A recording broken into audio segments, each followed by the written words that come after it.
কোথায় আমার দুষ্টু মিষ্টি ছোট্ট ছোট্ট সোনারা? আজকে নীতিমালা থেকে আবার একটা খুব সুন্দর গল্প পড়ে শোনাচ্ছি। লিখেছেন রমেন ভট্টাচার্য, আর এই গল্পটা মহাভারতের গল্পের একটা অংশ। গল্পের নাম হচ্ছে একাগ্রতার পরীক্ষা। তাহলে মন দিয়ে শোনো। অনেক কাল আগে দ্রোণাচার্য নামে এক গুরু ছিলেন। তিনি কয়েকজন রাজপুত্রকে অস্ত্রচালনা শিক্ষা দিতেন। একদিন দ্রোণাচার্য শিষ্যদের অস্ত্র শিক্ষার পরীক্ষা নিতে চাইলেন। অনেক দিন ধরে শিখিয়েছেন, এবার উনি একটা পরীক্ষা নেবেন। রাজপুরীর বাইরে ছিল একটা মস্ত বড় মাঠ। সেখানে একটা মঞ্চ তৈরি করলেন, মানে একটা স্টেজ তৈরি করলেন। মঞ্চ থেকে অনেক দূরে একটা গাছের উঁচু ডালে একটা কাঠের পাখি উনি রেখে দিলেন। স্বর দিয়ে যে রাজকুমার ওই কাঠের পাখিটার মাথাটা কাটতে পারবে সে পরীক্ষায় উত্তীর্ণ হবে। তীর দিয়ে যে রাজকুমার ওই কাঠের পাখিটার মাথা কাটতে পারবে সেই পরীক্ষায় উত্তীর্ণ হবে। এই হলো পরীক্ষাটার বিষয়। দ্রোণাচার্য প্রথমে ডাকলেন জ্যেষ্ঠ পুত্র যুধিষ্ঠিরকে।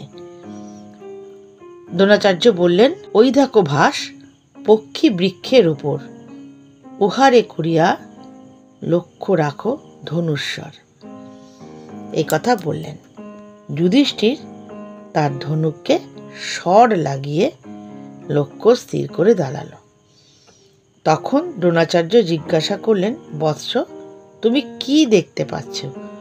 যুধিষ্ঠির বলল, একটা গাছ দেখছি, তার উপরে একটা পাখি দেখছি, তাছাড়া মঞ্চে যারা বসে আছেন তাদেরও দেখতে পাচ্ছি।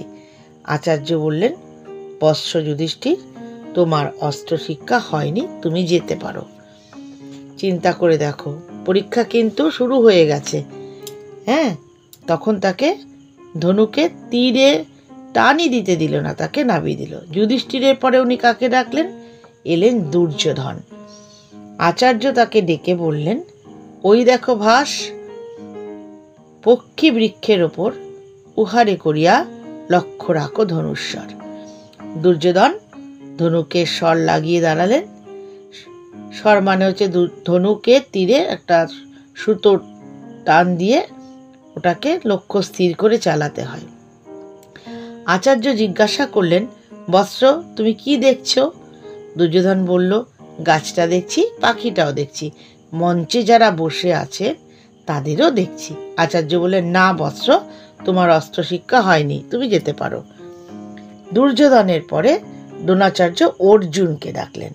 আচার্য বললেন, ওই দেখো ভাস, পক্ষী বৃক্ষের ওপর, উহারে করিয়া লক্ষ্য রাখো ধনুস্বর।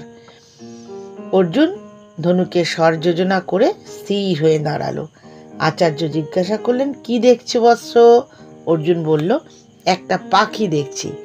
আচার্য আবার বললেন, ভালো করে লক্ষ্য স্থির করো। এখন কি দেখছে? অর্জুন বলল, পাখিটার মাথাটা মাত্র দেখেছি। দ্রোণাচার্য বললেন, ছাড়ো অস্ত্র, কাটো পক্ষীর শির। আচার্যের কথা শেষ হতে না হতেই অর্জুনের স্বরে কাঠের পাখিটার মাথা কাটা পড়ল। দর্শকেরা জয়ধ্বনি দিয়ে উঠল। অর্জুন আচার্যকে প্রণাম করলেন। আচার্য বললেন, বৎস অর্জুন, মনে রেখো, সকল বিদ্যার মূল হচ্ছে একাগ্রতা। তোমার একাগ্রতা আছে মানে তুমি অস্ত্রবিদ্যার পরীক্ষায় উত্তীর্ণ হয়েছ, মানে তুমি মনোযোগ দিয়ে শিখেছ, তাই তুমি এই পরীক্ষায় পারদর্শী হলে।